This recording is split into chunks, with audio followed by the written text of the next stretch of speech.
Welcome to CRE Fast 5 and today's discussion on Delaware statutory trusts. I'm Carly Iacono.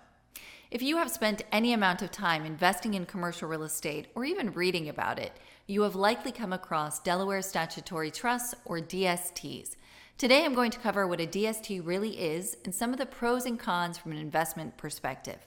Now, before we dive in, note that I am not an accountant, nor do I have a securities license to sell DSTs. So if this is something that you're considering more seriously, please be sure to also consult with your other professionals.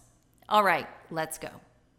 A Delaware statutory trust is a real estate ownership structure where multiple investors each have an undivided fractional interest in the holdings of a trust that owns a specific property. The trust is established by a professional real estate company referred to as the DST sponsor, who first identifies and acquires the real estate assets. Now, unlike tenants in common or TIC structures, which also offer fractional ownership, investors in a DST have no direct control or decision-making authority with respect to the investment. Fractional interest in a DST is often thought about as a share of the total investment. However, these are not shares that are traded on an open market like a real estate investment trust or REIT share would be. Now, REITs can be publicly or privately traded depending on the REIT themselves, and the income is usually treated as capital gains. Income from a DST, however, is taxed at ordinary income, not capital gains. So do not confuse REITs and DSTs as they are very different investment vehicles. Now let's go through the key benefits to investing in a DST. Number one, DSTs qualify for now as like-kind property under the current 1031 exchange laws. They can be a good option if you have remainder funds after the purchase of your upleg or replacement property during your exchange, as a minimum investment in a DST is typically only $100,000. Number two, DSTs are passive investments. Individual investors, again, have no participation in the daily management or operations of the DST real estate. Number three, DSTs can be an easy way to diversify your holdings due to the relatively low minimum equity requirement and passive nature. Number four, you can usually close on a DST within 3 to 5 business days of identifying the opportunity, which is very helpful if you're running out of time on your 1031 exchange. Now, if all this sounds too good to be true, it's because it is. There are some significant drawbacks to DSTs, which I will now cover. The first drawback is that DSTs are illiquid with moderate to long-term hold periods, typically 5 to 10 years, and there is no public market where an investor can sell their ownership interests in a DST. Additionally, each individual DST offering has specific restrictions on resale, so read that fine print carefully. The second drawback is that 1031 DST investors have absolutely no control. When the IRS approved the DST structure for exchanges in 2004, it mandated that 1031 investors could not have any operational control or decision-making authority in the underlying properties. So you as the investor cannot take any action, whether it be something like working with a tenant to extend a lease or a more major decision like when to sell the property.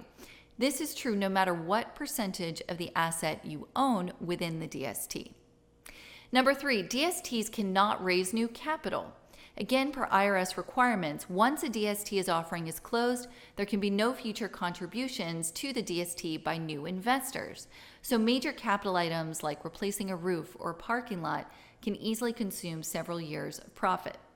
Similarly, any change in occupancy or rents can result in substantial reductions in property cash flow. And remember, again, you do not have any decision-making power over how these challenges are handled. Number four, DSTs cannot be refinanced by the letter of the law. Now, however, there are some creative cash-out structures floating around that may or may not hold up to 1031 exchange laws over time. Tread carefully here and be sure that you're getting competent exchange and tax advice from a knowledgeable 1031 intermediary, accountant, and tax attorney. The fifth drawback is that the fees are baked into DST offerings. Fees are typically taken at 3 levels in the DST structure: upfront, operating, and disposition.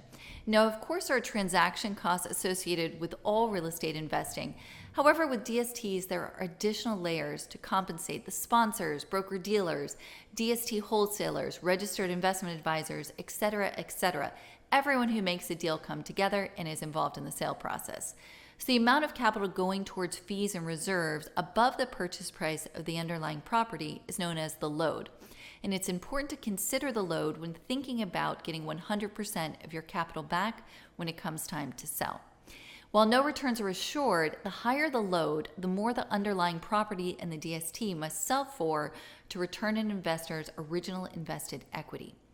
Over the DST's life, sponsors will often also take asset management fees as additional compensation. In some cases, sponsors will structure cash flows to where investor returns are capped, leaving the sponsor to receive any upside in cash flow. Lastly, sponsors will often take a disposition fee in addition to brokerage fees upon the sale of the property, which may or may not be subordinate to investors receiving all of their original investment back.